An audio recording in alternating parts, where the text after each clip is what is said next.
Hello friends, welcome to one style cooking. நாம் இன்றைக்கி பார்க்க போகிற ரெசிபி என்னன்னு பார்த்தீங்கன்னா ரொம்பவே சூப்பரான வித்தியாசமான பச்சைப்பயிறு வச்சு நம்ம வடை எப்படி செய்யலாங்கிறதான் பார்க்க போகிறோம். வாங்க எப்படி ஈஸியாக டேஸ்டியாக செய்யலாங்கிறத பார்க்கலாம்.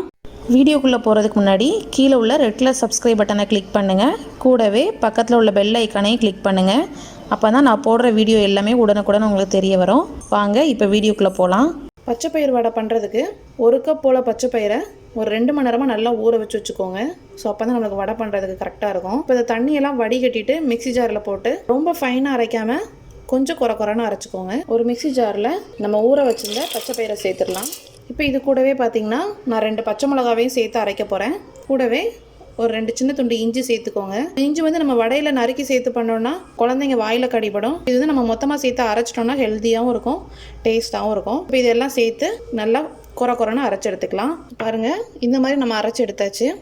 ஸோ இந்த கன்சிஸ்டன்சி பார்த்திங்கன்னா நம்ம நல்லா உருண்டை பிடிச்சி இந்த மாதிரி வடை போடுறதுக்கு நம்மளுக்கு கரெக்டாக இருக்கணும். கொஞ்சமாக தண்ணி சேர்த்து மட்டும் அரைச்சிக்கோங்க, ரொம்ப தண்ணி சேர்த்துறாதீங்க. இப்போ இது கூட கொஞ்சமாக ஜீரகம் சேர்த்துடலாம். கூடவே கொஞ்சம் வெங்காயம். ஸோ நான் குவான்டிட்டி கம்மியாக எடுத்ததுனால எல்லாமே கம்மியாக சேர்க்குறேன். கொஞ்சம் பெருங்காயத்தூள் சேர்த்துக்கோங்க.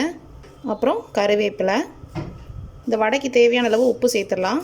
ஸோ எல்லாம் சேர்த்து நல்லா மிக்ஸ் பண்ணிக்கோங்க. வெங்காயம்லாம் நல்லா தனித்தனியாக உதிரியாக வர மாதிரி மிக்ஸ் பண்ணி எடுத்துக்கலாம். நம்ம அரைச்சி எடுக்கும்போதே நம்ம தனியாக பாத்திரத்தில் ஆயிலை ஹீட் பண்ணி வச்சுக்கோங்க. ரொம்ப ஹெல்த்தியான ஸ்நாக்ஸு.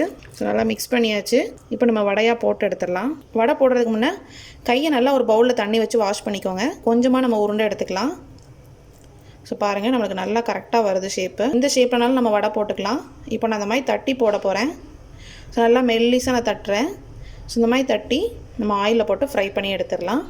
கடாயில் நல்லா ஆயில் நல்லா ஹீட் ஆகிடுச்சு. ஆயில் நல்லா ஹீட்டாக இருந்தால் தான் உங்களுக்கு வடை உதிர்ந்து போகாமல் நல்லா சூப்பராக வரும். இப்போ நம்ம மெல்லிஸாக தட்டி வச்ச வடையை சேர்த்துடலாம்.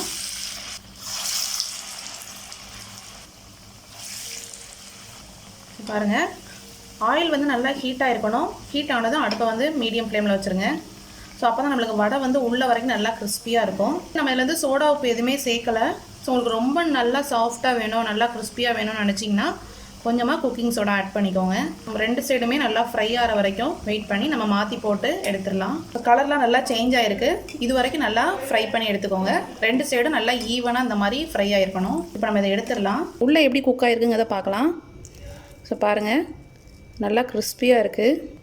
ஸோ உள்ளே நல்லா சாஃப்டாக இருக்குது பாருங்கள். ரொம்பவே சூப்பரான நம்மளோட பச்சைப்பயிரை வச்சு சூப்பராக வடை ரெடி ஆகிடுச்சு. ஸோ நீங்களும் உங்கள் வீட்டில் இந்த ரெசிபி ட்ரை பண்ணி பாருங்கள்.